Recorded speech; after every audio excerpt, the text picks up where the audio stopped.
dating or surrounded by these kind of men without even realizing it.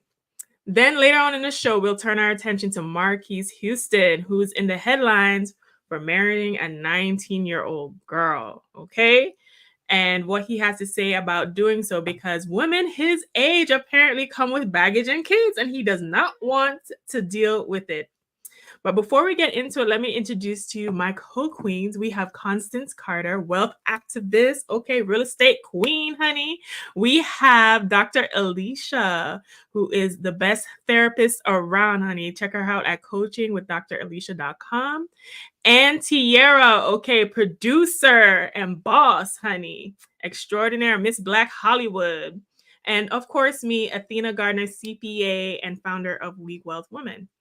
So, okay, ladies, I want us to dive into this topic. But before we get too crazy, I want us to see the clip that everyone's been talking about, and then we can really dive into these low functioning men.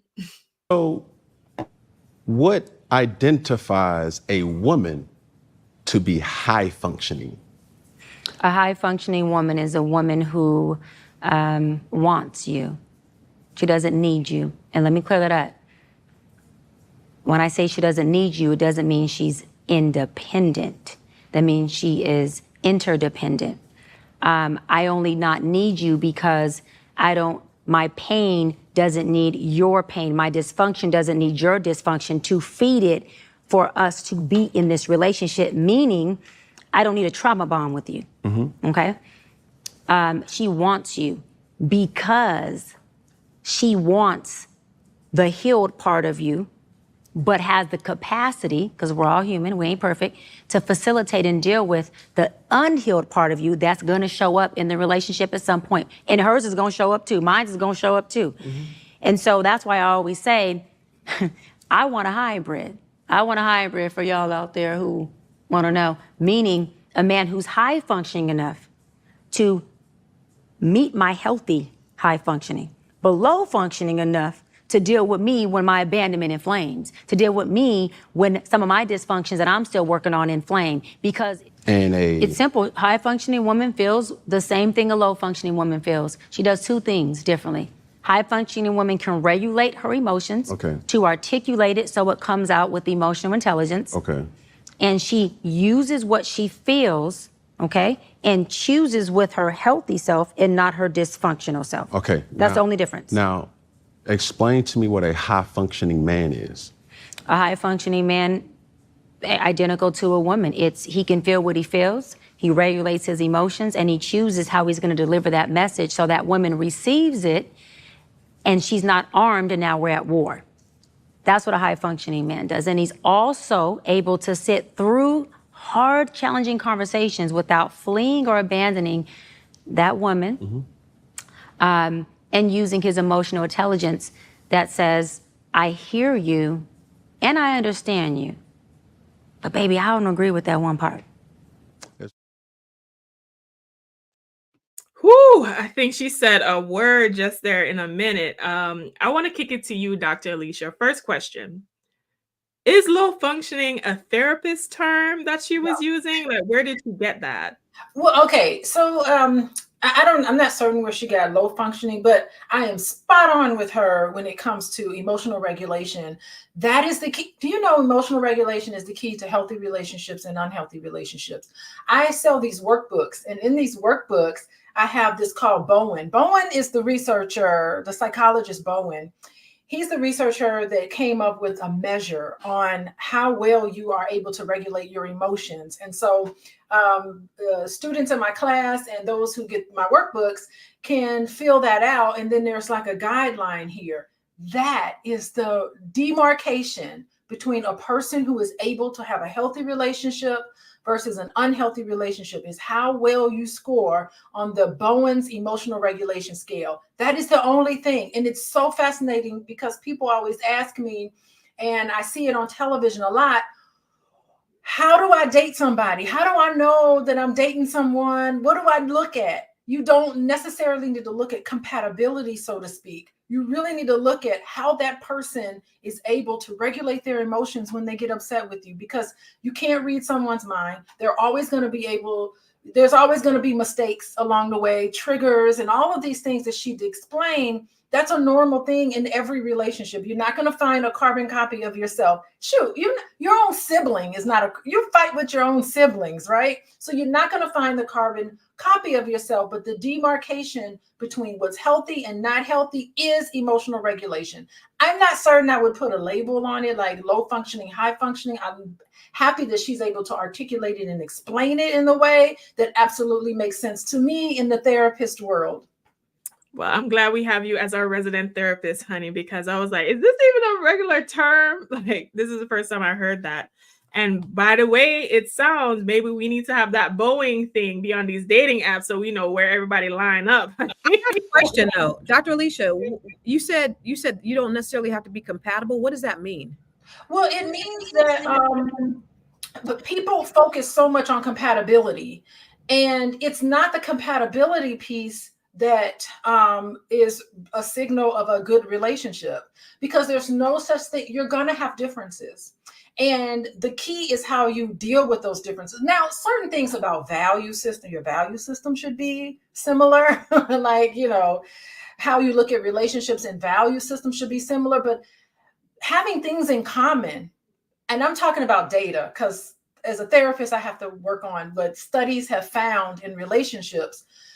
What we now know in studying data, by the way, there's no, I don't know how matchmakers do it, because there's really no way to tell if somebody is really going to get along with each other or not.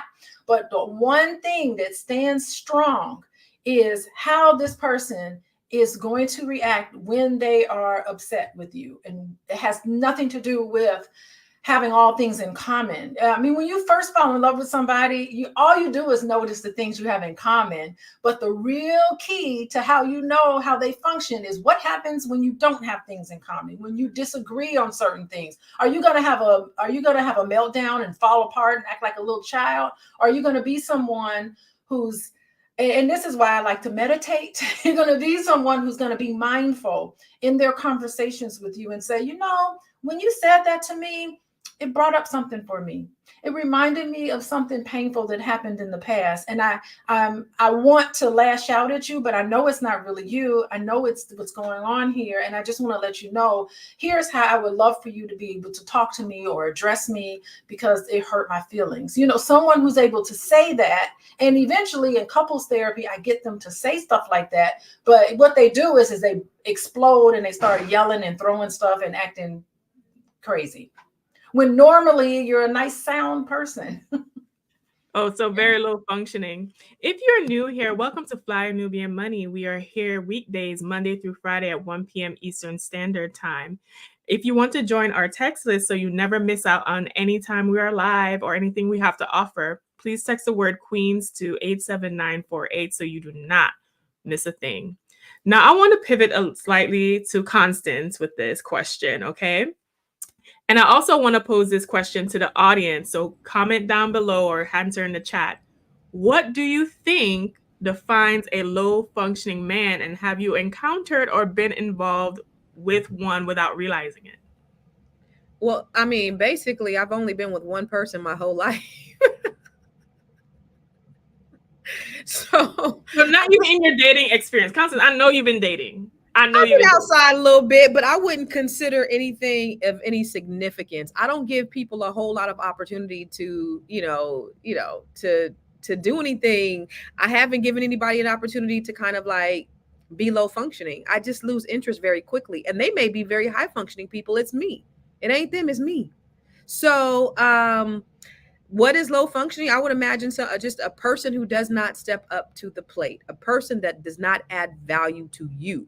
Now, just because they don't add value to you, you just may not be compatible, right? You talked about compatibility. Maybe they may add value to someone else, but they just may be low functioning to you. They just might be trifling to you. They may not be trifling individuals, but I will just imagine that will be someone who's just not for you. Have I been with someone low functioning? No comment. Constance, like, my kids might be watching this. I ain't gonna say anything. Listen, they will tell you more faster than I will. Listen. All right, so Tiara. Okay, I'll pose you the same question to you, but also with a twist. I want to know if a man can be low functioning in certain areas and high functioning in certain areas? And have you encountered those type of men?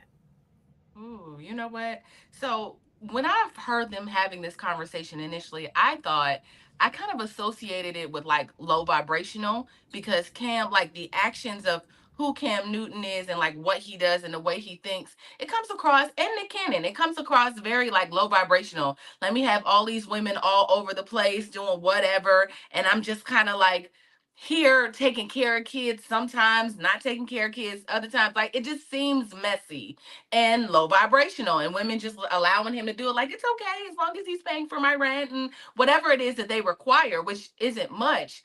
I got that everybody is just kind of functioning, everybody is just kind of on a low frequency, and so it just doesn't sound like something I would want to be a part of. But I mean, I think Nick Cannon is to an extent, maybe he's like high functioning when it comes to like work in his professional life, right? Because he has all this success and he's seeing all these different opportunities all the time, and he can manage that, right? But in turn, when it comes to his personal life, maybe he's not vibrating the highest, you know. And in terms of if I have had an experience, see, I'm a little different than Constance. I've been in these streets for a little bit, right? Been in these streets for a little while, and I'm telling you, it's been, you know, the pool has had poop floating in it, and there's been some sewage. There's, you The know, a little, cesspool.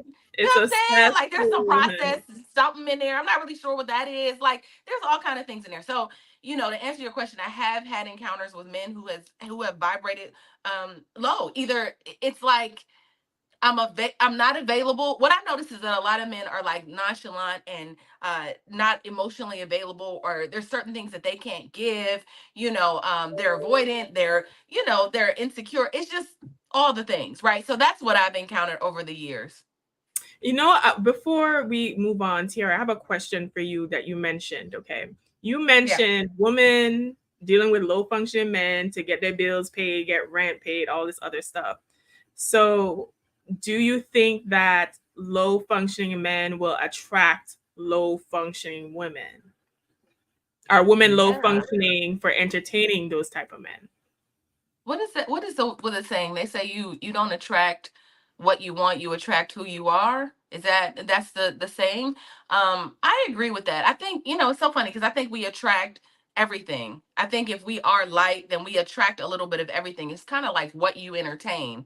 What do you entertain? Right? I think that ultimately you know, just tells it's the telltale sign of who you are and where you are, because you might attract high vibrating or high functioning women, but just not be in a place to catch them and fumble that bag. So, you know, I've seen that a whole lot too. Listen, that was a word, okay? Because I felt like some men fumbled me because they weren't in the place to receive me, honey. So, Girl, Dr. me too. Alicia, Me too, girl. Me listen, too. okay, listen. Maybe we'll meet some high functioning men at A, B, and C this year since we're all going. Maybe. So, Dr. Alicia, I want to ask you, okay, do you think that relationships serve a container between the two people for healing? Because Dr. Cheyenne did also mention that in that clip that your unhealed self is going to show up and their unhealed self is Yeah. going to show up, and how both of you, two of you, manage that is going to determine the strength of your relationship. What are your thoughts on that? I absolutely agree with that. You pick the perfect person to be with you in a relationship with you so that you can learn a certain lesson. You can't make the wrong choice. There is a lesson to be learned with any type of relationship that you in. If you think back on relationships that you've had in the past, and I'm sorry, I don't think because a relationship has ended, that doesn't mean it was a failure. You know, I mean, if we shouldn't look at ending a relationship as a failure. It's just ended. What's a failure is all the, I guess we want to say, low vibrational things make it more of a failure. But there's current relationships right now where there's all this low functioning happening and it's a complete failure, right? Even though they still together. So I think we need to get out of just because a relationship has ended, it's a failure. You've learned your lesson. Maybe you're supposed to be with this person so that you can grow and learn. And I think it's so great because what Dr. Bryant is saying, She's elevating the conversation. She's saying these high functioning individuals, they they can regulate their emotions. They're interested in personal growth, because not one time she said, listen, I'm not perfect and I'm okay with understanding other people's perfection. That's realistic, because all of us have baggage that we bring into our relationship. You can't see it because mine is in the closet. I closed the door, but every once in a while, the closet door will open up and there'll be some of my baggage coming out. And then you look at it and you have a conversation about it and you learn more about each other in its totality. So I think there needs to be this self-awareness and self-insight into how people see you and how your partner sees you. Things like that I think is so important. I think also that I want to comment on this. We're using these words vibration, but I don't know if we understand. Like, if we know, I know we understand, because what Tiara was talking about was that she is interacting with these men. They're low vibrational and she's gone, because she's not low vibration. If she was low vibration, she'd be trying to have a relationship with these men. She sees them for who she is and she politely says goodbye. That's smart, right? So the thing is that vibrations come through. I don't know if I want to get into the chakra systems, but there's different systems. If you think that a man is only supposed to be there for you to protect and provide, that is the lowest level of vibration that there is. That is the root chakra. It vibrates on a certain frequency. The root chakra, if you're only with a man because he can throw it down in the bedroom, then there you are. You're in the sacral chakra, and that's it. You're basing your relationship on that. If you're with a man, if you're with a man, only reason why you're with a man is because he is successful and you want to be a power couple. That's it. You base your relationship on being a power couple, then you're vibrating on that level. But at that level, those are the three lower chakras. You haven't even gotten into the heart chakra, which is the gateway.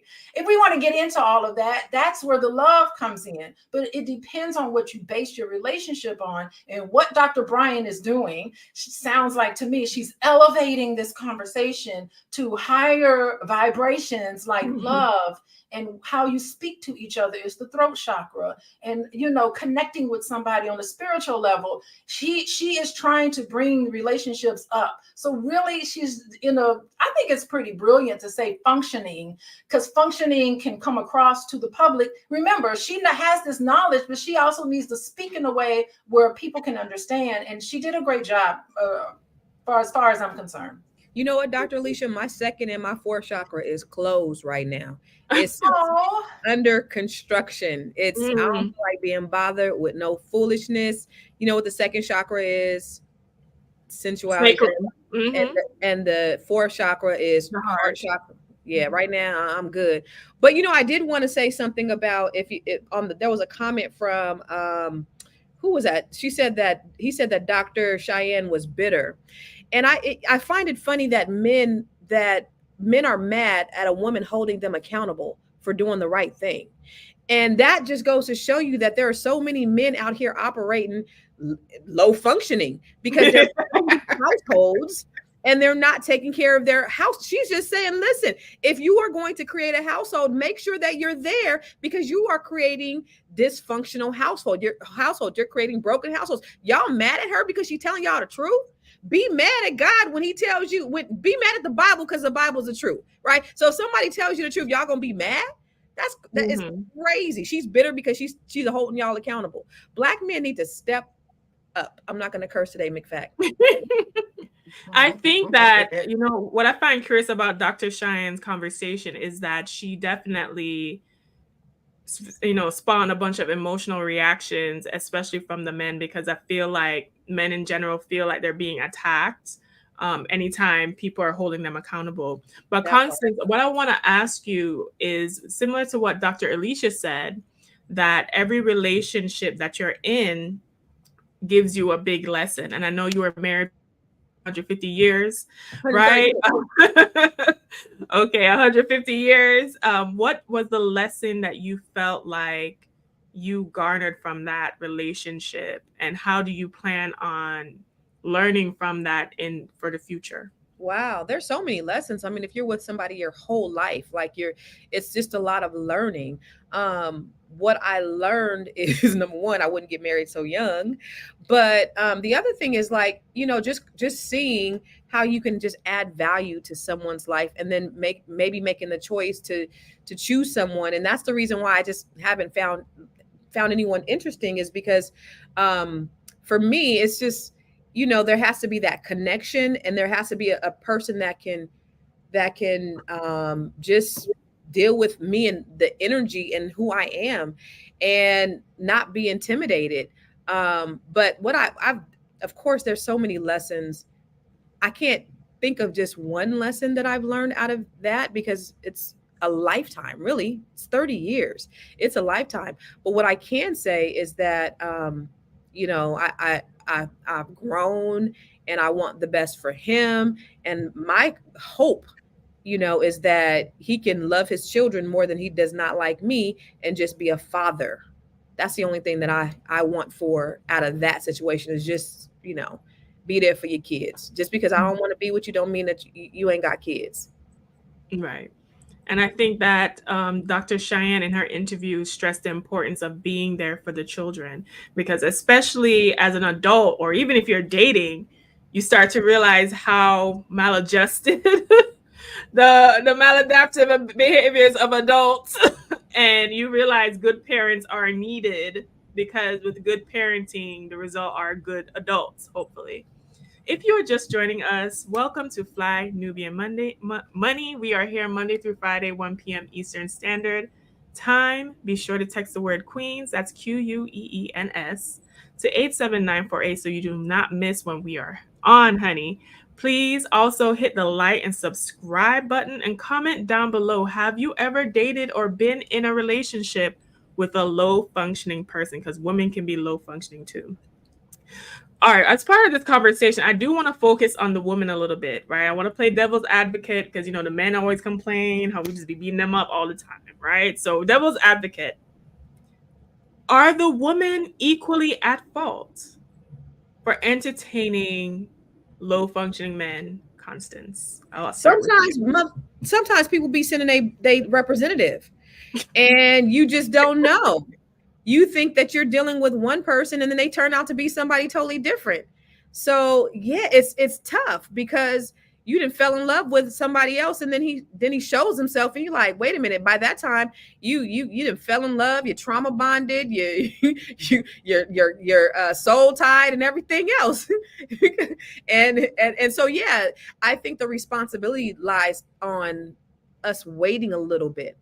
One of the things that we don't do because of all the competition out there is just we don't wait. You know what's funny?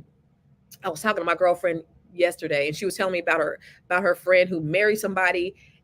He was in prison, but he's out of prison, but they haven't even met in person. They used to know each other back in college, and her husband said, and it was very crass. And I gotta preface this, but she said women. He said women are, and he said women are so stupid that they will do certain things. It was some kind of nasty, just over the phone, just by a man just running game on him. Women are so game goofy right now, and men run game on these women, and he's like, I'm a married man. If I chose to have all these women, they wouldn't even care that I'm married. They're, very successful, highly successful women. They don't care. Women, we don't realize how much power we have. We have so much power, but we give our power away to these men, and we allow them to do everything. So we don't have any standards, and that's the problem. Is women, we really have the power to control how these men behave and how they walk, but we are so quick to allow them to do whatever, to give it up very quickly, that they go. If we don't do it, the next one will, because there are so many women out there who will. We got to take our power back. I think so too, and I think we need to work on our self-esteem, okay, and set boundaries, and because women truly do set the tone, right? And I think that we hold a standard that men will comply to if collectively we would be on the same page, but unfortunately, collectively, we are not. Now, I know we've dived. Can I ask Oh, go something? Can ahead. I ask something to Yeah. that, Athena?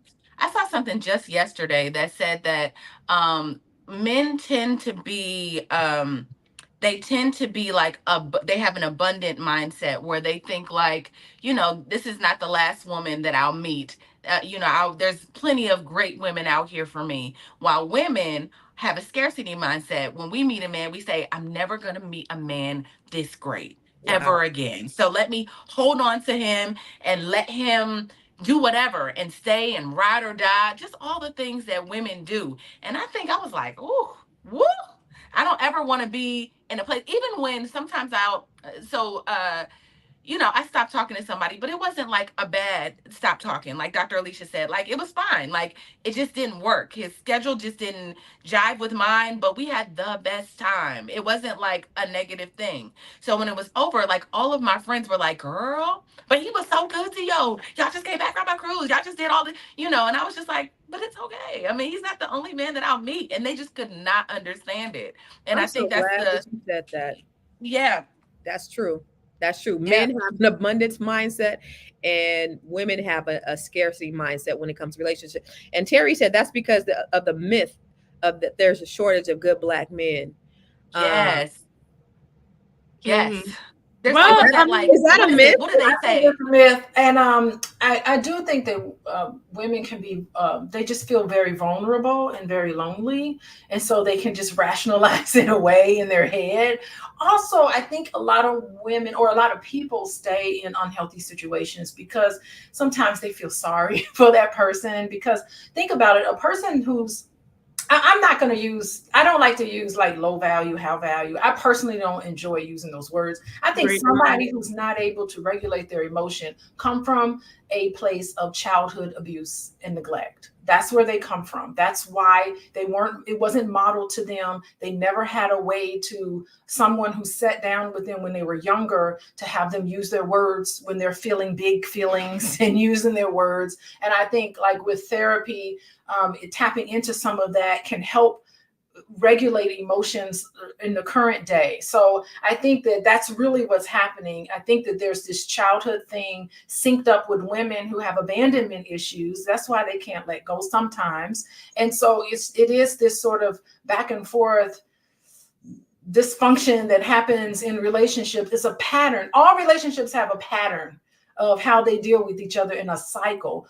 All relationships have cycles. And it's funny because as a therapist, I say, what's your cycle? What happens? Tell me what happens. And I'm like, this happens all the time. So let's come up with ways to break this cycle because it's not working for you anymore. And there are some things that you can do. There are things couples can do to break this cycle and function in a way that's way more healthy. I agree, Dr. Yeah. Alicia. If you're just joining us, welcome to Fly Nubian Monday. We are here Monday through Friday, 1 p.m. Eastern Standard Time. And guess what? You can also listen to us on Spotify. So if you want to listen to us on the go, if you don't have time to fully watch the whole show, listen to us while you're at work, wherever. You can listen to us at Spotify as well. Now, I also want to talk about Nick Cannon because the infamous Nick Cannon, ooh, child, look at the family tree, honey. He has been doing, being fruitful and multiplying on earth, has he not? Doing God's work. Doing God's work. He's doing God's work. I know Mariah is my Aries queen, honey. I know she must be dying to even be associated with this harem. But anyway, 12 kids and counting. Okay, so Nick Cannon also had a conversation with Dr. Shine. I guess Dr. Shine trying to do the Lord's work too, get all the men to gather up all the men, honey. So we are going to take a look at that session that they had. I'm comfortable with my abandonment. Because you are in your dysfunctional norm that you become comfortable but with. it's work. It's become a superpower. But you've learned to survive. You're not thriving in that. There's not that's not thriving. You're surviving in that. Okay. And so anytime you are surviving and not thriving, there is no cape. There is no superpower. There's no superpower in a lack of mental health. And there's no superpower. But it's worked for me. Like you said, I mean, you know why it you worked read for you? me well. You know why it worked for you? Why? You know why it worked for you? I'm gonna go there, and it's probably gonna be okay. Ooh, go ahead. This is what we watched. The first. We got 2 minutes left in our first session. With all due respect, seriously, to all the women that you've encountered, ladies, I'm saying this: the reason why it's worked for you is because you have chosen and to prey on low functioning women who don't have the emotional intelligence who will allow you to do that, Nick. And when I say allow, it's not a control thing. When I say allow, I'm not saying that she sits across you and says, this is what you won't do, you're crossing a boundary. Facts. Nick. I disagree. Yes. This is why I disagree. I mean, one, because one, you're gonna make sure, but you gotta go in protection mode too. But I'm saying because you could say from the high, all the high value women that I've ever I didn't say high value. Well, okay, I'm giving compliments, but I'm just saying I'm like, wait a minute. for the people. No, they're not high value. You know, of them being, because first of all, low functioning woman will allow you to function low with them. Nick, you could not function that low. So this is Nick, everyone's low functioning at some point in their life. You cannot function low with a woman of my functioning, not because I'm superior, not because. That's right. Listen, I was seeing Nick getting very uncomfortable. Remember, he just said, defensive. now you're challenging me. We witnessed him get triggered. She could not listen. When you're speaking and someone just cuts you off in the middle of the sentence, that means that person is triggered and they can't help it. Right. Yeah. So she was hitting on a sore spot.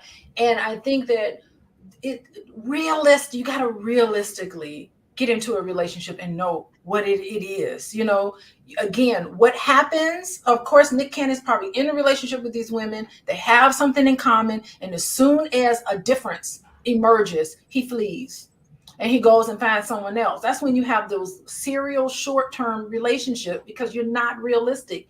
And I'm sorry, a lot of that comes from not connecting with your feelings and your pain. It goes right back to emotional regulation.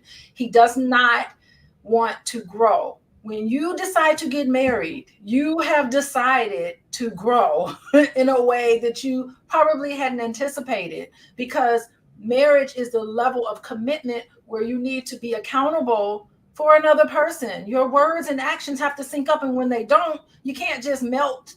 You know, you have to be able to say, wow, yes, I'm now growing from this. But if you're not willing to grow, you're just going to continue to have all these little short relationships. And as soon as something tough happens, you're gone. And the thing is that what is this reminiscent of? Are you afraid of conflict?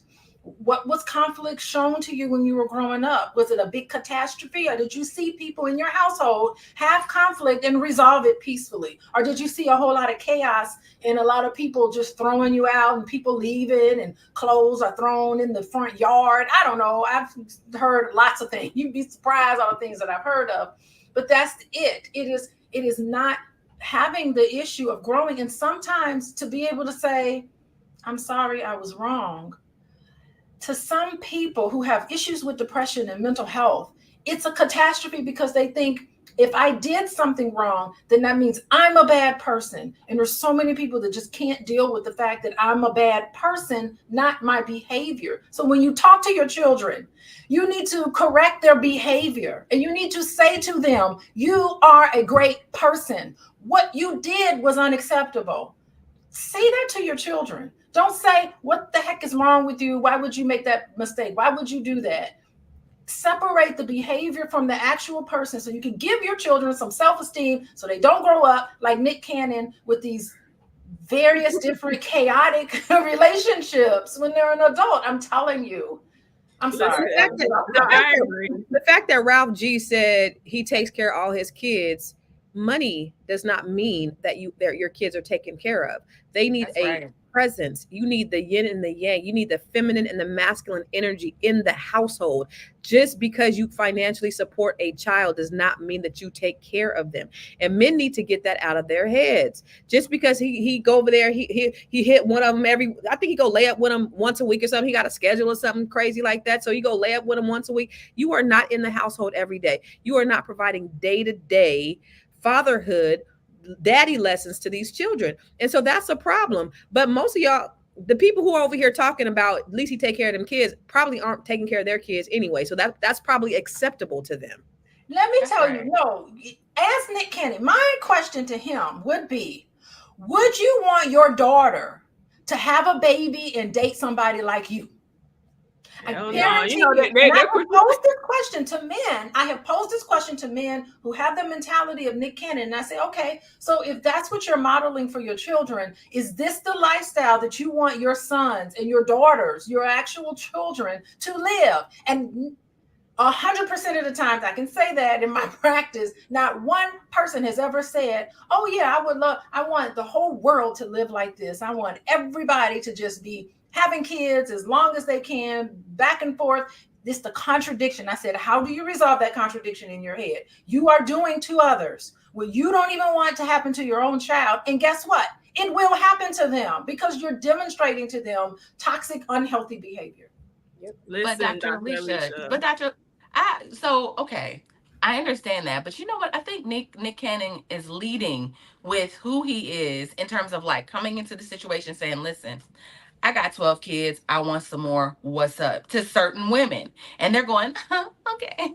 Well, I mean, we can have another baby. You know, they're okay with it. They're okay. Even a woman thinking, what about my daughter? What about my son? I'm about to walk into a broken home type situation. He's not going to be able to give me everything I need, but hey, I'll have a Bentley, right? Or hey, I'll have my rent paid forever. It's like not wanting to even, it's like I couldn't see it for me, but I understand that a lot of women come to Hollywood in particular. And I'm not saying he's meeting all these women here, but I know women are looking for a bag, right? They're looking for someone that will take care of them while they're in pursuit of their careers. And then when they can't have a career, the modeling career or their influencer career isn't working like they thought it would, they attract these men, they sit them up, they go outside and they find someone that will take care of them, because being Nick Cannon's baby mama is better than just being me trying to figure a life out. You know what I mean? So and they're miserable and lonely. I got a question though. They really want, but because this is look at Young Miami. When Young Miami was talking about being a city girl or whatever that is, being a city girl, and brilliant question, right? And the guy, I don't know his name, Torre or whatever his name. I get them all mixed up. But he asked her, he said, would you like your own daughter to grow up to be a city girl? And she was like, absolutely not. Okay. Mm-hmm. So that's exactly what is that? What is that? Like, how do you resolve that conflict? And the thing is that all of us have a healthy, Dr. Bryan said we all have a healthy part of ourselves.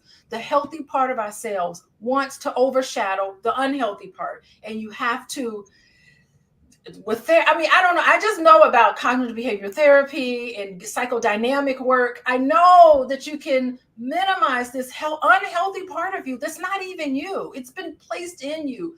You have the power to heal. You have the power to be 100% healthy. It takes some work because it took a lot of work for people to get where they are, and all of our little baggage in our closet that we're opening up. Hopefully we can take out little pieces and examine it so that we can be better people and how we treat each other and how we feel about ourselves. Speaking of baggage, right? We need to actually even talk about Marques Houston and what he has said about women and his choices. I think he's all up in the clique with Nick. Well, I don't think so. No. I think he actually married, but I think it's a different type of low function, right? I think because Nick, I think with his situation, he tried the whole marriage thing with Mariah, and I do think that this behavior is a result of, I don't know, some unresolved feelings out of that situation. Maybe he feels like, I tried marriage, it didn't work, then I'm gonna, spread my seed. So it's interesting as we gear up to take a look at Marques Houston, as he has married a 19-year-old woman. And we will actually... She's 22 now. Oh, 22? Okay, so 22. Oh, I remember 22. How it was. She's 22 now. It's been a few years. 22. So we're going to take a look at what he has to say about his choice in doing so. How are you doing? I'm good. I gotta ask, does it upset you that the internet seems to have a problem about the age that your wife was when you married her? Everyone's talking about it. Absolutely not. How come? You gotta think about it. Everybody has their own opinion. Opinions are like noses. Everybody has one. I'm not a kind of person that don't really care what people think about me. So say what you want. I'm happily married and I love my wife. We have a beautiful daughter. and that's how we live it. I mean, I always have to ask, like, people are saying your wife must have been like a little bit younger when you married her. I mean, can you set this record straight? Yes, so she was 19 when we got married. She was 18 when we started dating. So, a lot of misconception out there about a lot of people try to like twist her age online and make it seem like she was born a year earlier. She wasn't. She's 22 going on 23. And, she keeps me young and fresh. What can I say? We have a love that people don't really understand, and I don't really care to explain it. It's what it is. Okay, I love it. All right, and what do you have working on? Listen, so Constance, I want to start with you. Does he have a point? He don't need to explain his relationship. He doesn't need to explain his life. She was legal when they met. All of that. I mean, that's his business. I mean, but I look at men like at my age when I go out on dates, and if a man tells me that, I typically will date somebody, in their late 20s, early 30s, I look at them as there's a deficiency, because it seems to me that they want somebody that they can control, that they're not mature enough to handle somebody that's mature, that's their age. Like, what do you really have in common at my age, at 50 years old, with a 28-year-old? Like, you guys don't even listen to the same music. Y'all didn't grow up in the same generations. What do you have discussions about?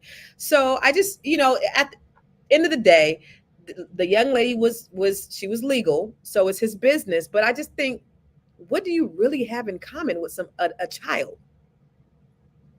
Listen, Dr. Alicia, so Marques Houston, it wasn't in this video clip, but he did say women of a certain age, he's 41, have kids and have baggage, and that's why he dated someone younger than him, because he did not want that. Is he justified in his choice to do so, to avoid those things, or do you think he's actually avoiding some more emotional work as a therapist? What's your opinion? Yeah, that's really interesting. That's his perspective. There's a give and take in dating somebody who's your age and then dating someone who's younger. There's pros and cons. And I have it's noisy. Hold on. That sounds like Dr. Boyce. Oh, it's very noisy. Everybody wants to. All right. So there's pros and cons. I actually, let me tell you, as a therapist, I want to say, is this power differential? Are these relationships exploitive or manipulative? And I actually looked it up. I said, let me look up age differences in relationships, and are these relationships genuine? And you know what the research is saying? By the way, there's a lot of articles written about this, so I was really surprised. So I spent a good size of this morning looking into it. Believe it or not, there really is no difference in terms of satisfaction between age differences and the satisfaction of a relationship. And actually, age really is only just a number when it comes to, like, is it genuine and manipulative? What the data is saying is that there really is not much of a difference as you would think. Like, I'm thinking, okay, society, there's this power imbalances. We're using words like sugar daddy. We're saying cougars. We're using all of these words. But, coming from looking at the public perception and how terrible society looks down on age differences, the studies are actually showing that it's not manipulative, and that it really is genuine love, and the satisfaction levels are just as high, if not higher, than a relationship where there's not so much of an age difference. That's what the data is showing. But then I looked at divorce rates, because I'm like, there's got to be something there. And divorce rates are higher. The further apart the age range is, the more likely they are for that relationship not to, continue. So I don't know. I feel like, people, when we're using words like cougar, and we're using words like sugar daddy and trophy wife, even words like that, it kind of, it makes people feel ashamed to be in a relationship where there's a big age gap. And when I think of shame, I think, okay, they're going to hide these relationships. So they're going to feel like it's not genuine. When actually, when looking at the studies, there is actual genuine love. Yeah, age differences in the Bible. I did look that part up. And I don't know where it came from, but research from 100 years ago actually was referencing that a man should marry a woman that's half his age plus 7. that was the rule of thumb. By the way, I wrote it down. That's the rule of thumb as a guide for marriages. There's no data that's there's no information that formula actually works, but apparently that's a formula that's used a lot in relationships. That so if you're 20 years old and you're a man 50 years ago and you want to get married, you should marry someone who is 17, and then that's supposed to be 17 or older, and that's supposed to be the perfect person for you. But anyway, I think at the end of what I read this morning was just that we need to remove the stigma of these relationships and the power differential that actually, when we look at satisfaction and actual love between two people, that probably what Marques or this gentleman was saying was legitimate. There is true love there. Happiness is really there. But at the same time, we are seeing that they do have a higher divorce rate. But sometimes these are second marriages. So maybe sometimes that's it. It's a beautiful family and they look pretty happy. They look so cute. They do look so cute. What I will say is this, right? I've been in an age gap dating situation, not full-blown relationship. And I will say that there was a lot of value in that dating situation. We definitely very much connected on like an intellectual level. I think that was probably the most intellectually compatible man I've ever dated. And obviously there was some form of attraction there, but I didn't feel like it was a relationship that could have sustained long term. And that's why I felt like it didn't work. Also, I would say from my experience, because most of the men that approach me are older, I feel like guys my age don't approach me for some reason. I will say what I've noticed about that is that they do want situations where they have more control because I am younger, but it becomes an issue because I'm not dumb. So it kind of, I challenge them in ways that they're not expecting when they meet me. So those relationships tend to not work out. But Tiara, I want to ask you a question. Have you ever been in an age gap relationship or dated someone significantly older, and how did you interpret that experience? No. Well, I did have someone that was like trying to date me, and he was older for sure. And the whole idea of like, I mean, I just went 10 years older.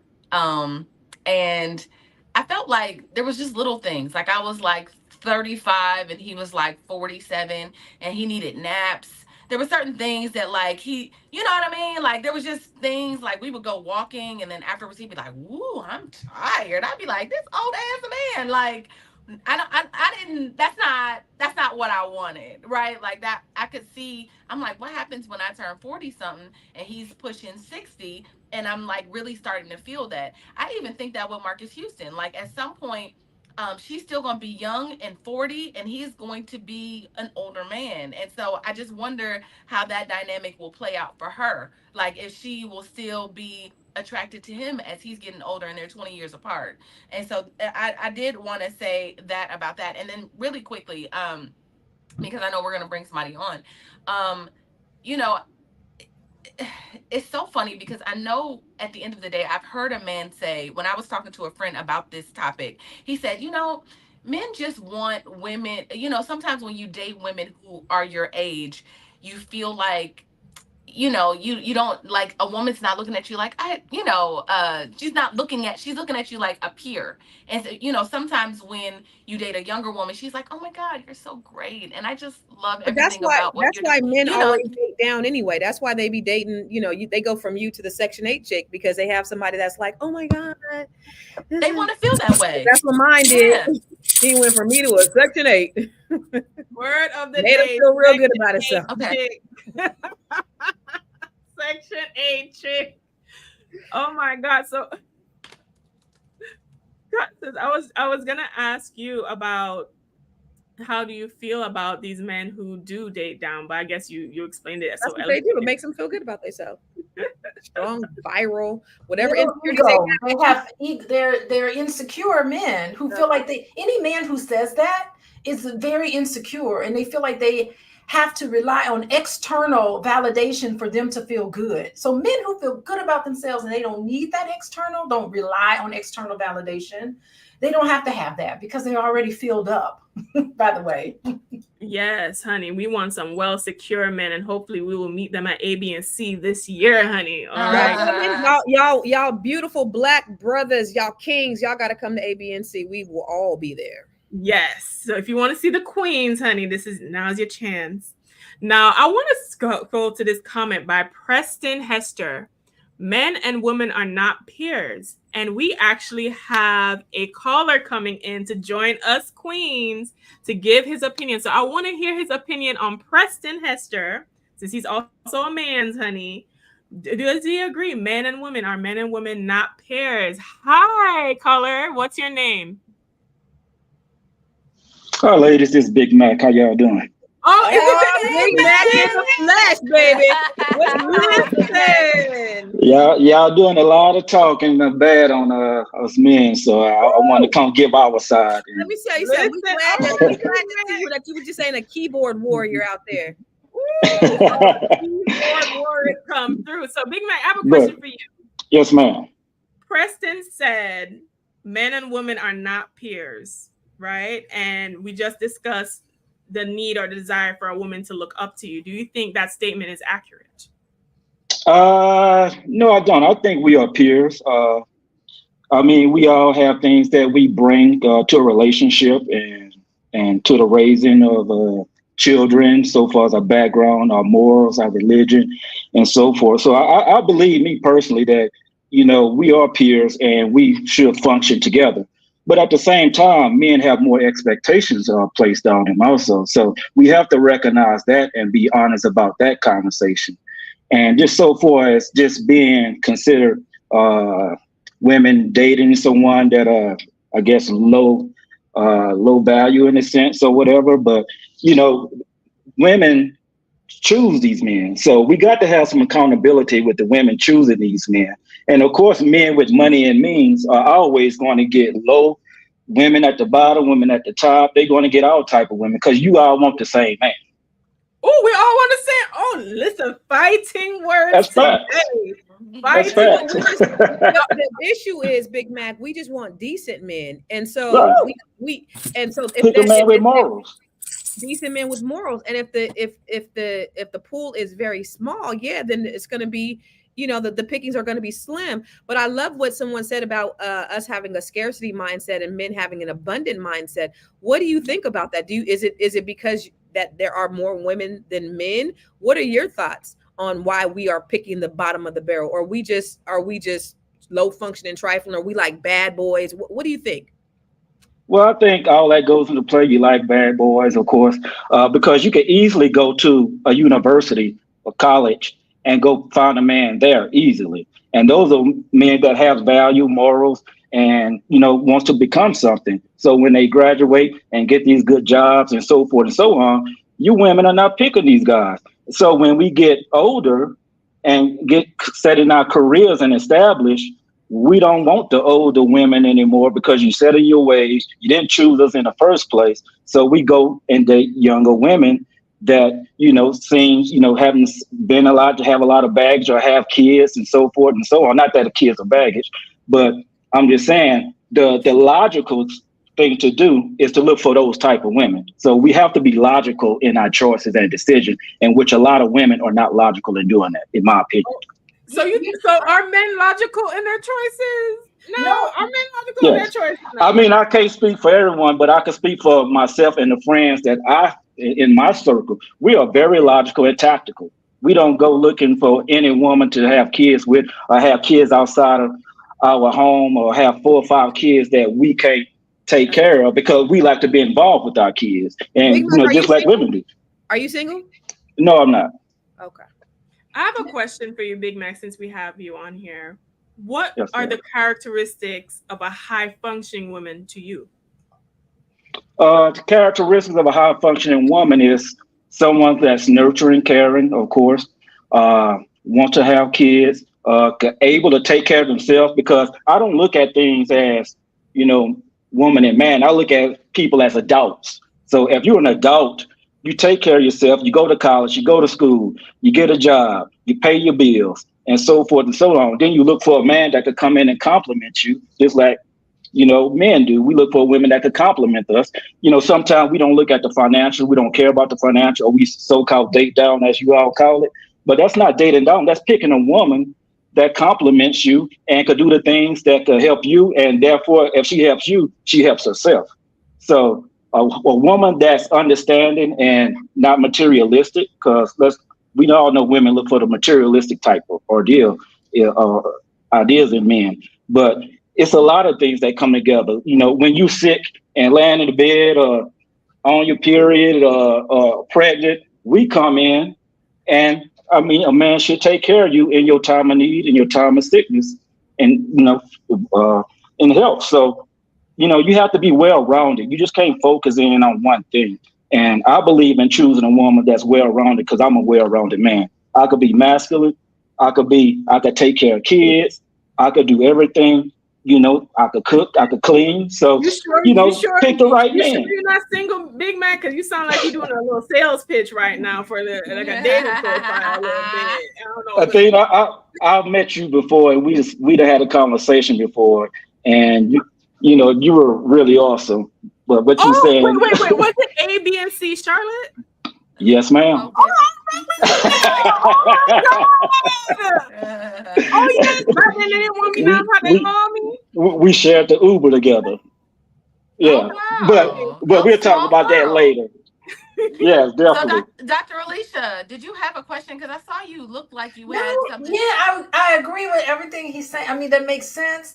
And I just remembered another study I looked at that actually men who marry women who are much younger than them tend to live longer than if they marry a woman that's their same age.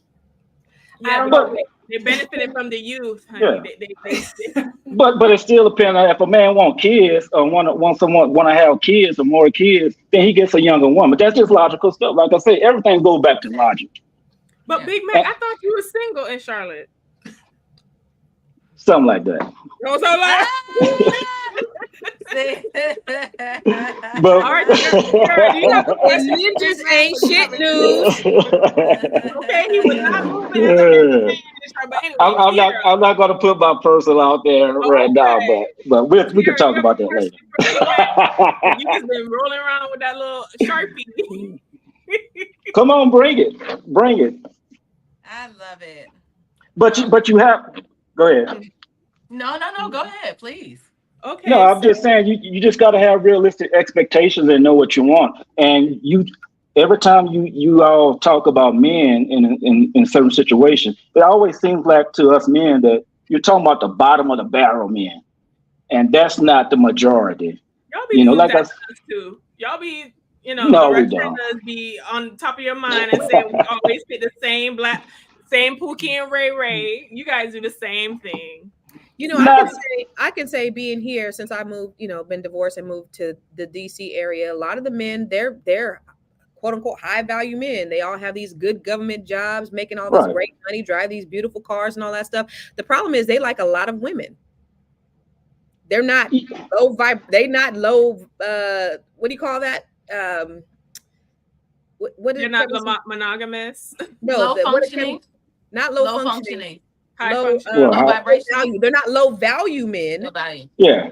Per se, but they just like a lot. So, and then sometimes I'll say to my married guys, I'll be like, "Hey, do you have any single friends? What I'm gonna do that? What I'm gonna let them have you for? I want you to myself. No, Negro, you marry. I'm not interested. Do you have anybody that is actually readily available?" So it's just like all of these men. Yeah, they got great. They're supposedly high value men, but they just like a whole lot of women. Well, I mean, in some cases you're going to find that, but you got to go with the morals too. I mean, that's another big part of things. You got to find a man with morals. You got to find a man that could dedicate himself to you. But at the same time, that has to be reciprocated also. And a lot of women don't reciprocate it because men off the back, especially men with means and wealth, going to look at you in the beginning as, oh, she wants my money. She only talking to me because I'm well off and so forth and so on. So you ladies got to project that natural love and affection, just wanting to be with a person and vibe with a person, click with a person, and let that man know that, hey, I don't want you for your money. You seem like a great guy. And then, you build upon that. In my opinion, that's how I look at things. All right. So final thoughts, Big Mac. Yes, I ma'am. remember who you are. When we were in A, B, and C, Charlotte, there was a little debacle with a young lady. Uh-huh. She got a little upset. She got a little perturbed with what you had to say. Okay. I was surprised you remember that, but yeah, go ahead. No, I'm a woman. I remember things. Okay. I remember things.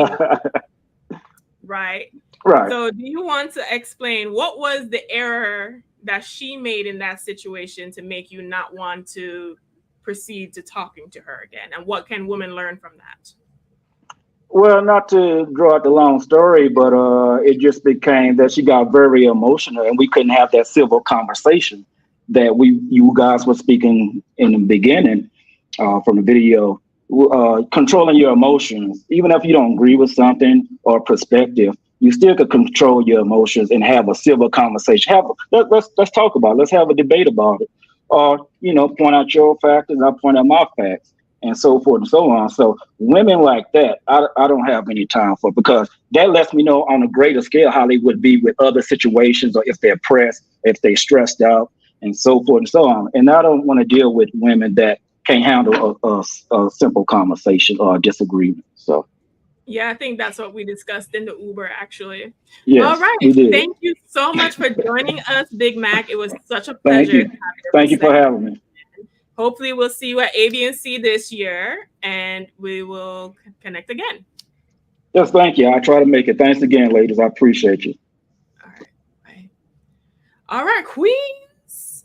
It was a show today. I felt like we delivered a word. We gave a sermon. We did therapy. We did, flashback from ABC, Charlotte, Uber rides, all today. But I want to close this conversation starting with you, Constance. Please share your final thoughts. Are we enabling these low-functioning men, and where can the good people find you? Yes, because women have the power. We do. We definitely have the power to decide on who we lay with, who we share our space with, who we share our energy with, how quickly we give it up. Men only do what we allow them to do. And so we as women, we just got to take our power back. But we all got to be on code, women. We got to start protesting, protest the coochie. We got to stop giving it up so quick. That's what I say. So where can you find me? Everywhere on I Am Constance Carter. Listen, where is Major Hype when his Poom Poom maintenance series? That's what we need to do. All right, Tiara, producer, boss lady, Miss Black Hollywood. What are the final thoughts for today? Ooh, it's just I understand that it's difficult just in general for men to love women. Relationships are hard. And so I guess at the end of the day, whatever works for you, let it work for you. I'm not mad at Cam and Nick. Whatever issues that they're having is their issues. Like, I really, it really doesn't matter. I will never be part of that sister wives situation, or a situation like that. But I think what we can learn from people is just like to make sure that our house is in order, our emotional houses are in order, we are emotionally regulated, and just making sure that we are healthy human beings, right? And so I think that's all that we can really do. My name is Tiara Williams. I'm also known as Miss Black Hollywood. You can find me at Miss Black Hollywood across all platforms. That's MSBLACK Hollywood. And yeah, I'll see you there. Yes. And Dr. Alicia, our therapist extraordinaire, always providing a healing perspective for us all. What are your final thoughts on today, and where can the people find you? Boy, this was fun today. I think I'm just going to piggyback and add to what the two ladies have said already. The phrase for today is not low value, not high functioning, not low functioning. The key phrase is emotional regulation. I think we as the public can understand that term. I think if I leave you with something, practice meditation.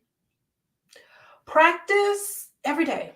Practice meditating. I guarantee you most of us can't do it for more than 5 minutes, to just not think of anything. But the more you do that, the more you'll be able to incorporate this when you start to feel yourself getting triggered. It's a 0 to 10. If you can stop yourself at a 2, practice stopping yourself like at a 2, because once you're at an 8, it's too far gone. You're going to be going off and yelling and throwing things and saying all sorts of weird stuff and all of that, right? But if you can stop yourself at a 2, sit with that a little bit. Try to understand yourself. Where is this coming from? What's coming up for me? If you could just practice those things, then you could be, as what Dr. Bryant talked about, a high value or high functioning person. Those are the words she's using. I think a very well regulated person who's into Zen, mindfulness. Mindfulness practice helps to regulate your emotions so that you can show up in your relationships as a healthy person.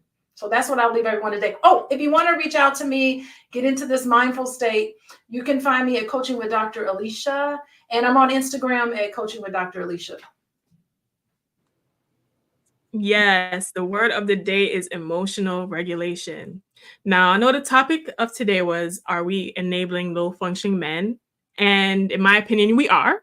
Just like Constance said, we hold the power, ladies. Okay, if we set a high standard for ourselves, the men would have no way to go except to rise to meet them. Where else they gonna go? Well, there's a few places they could go, down low and stuff. But, other than that, where else could they go? My name is Athena Gardner. I'm a CPA and a women's wealth coach, and I'm the founder of We Wealth Women. If, as a woman, you want to be high functioning, okay, if you want to be in your goddess energy, you want to get what you desire, focus on increasing your wealth, wisdom, and womanhood, you can find me at wewealthwomen.com, at We Wealth Women on all socials, and listen to my podcast, the We Wealth Women podcast. But all right, that is it for our show today, ladies and gentlemen. Be sure to subscribe and like and follow us at Fly Nubian Money. We are here Monday through Friday, 1 p.m. Eastern Standard Time. And be sure to text the word Queens, that's Queens, to 87948. Don't have time to watch us? You can listen to us on the go on Spotify as well. It's been lovely doing the show today, and we'll see you in the next one.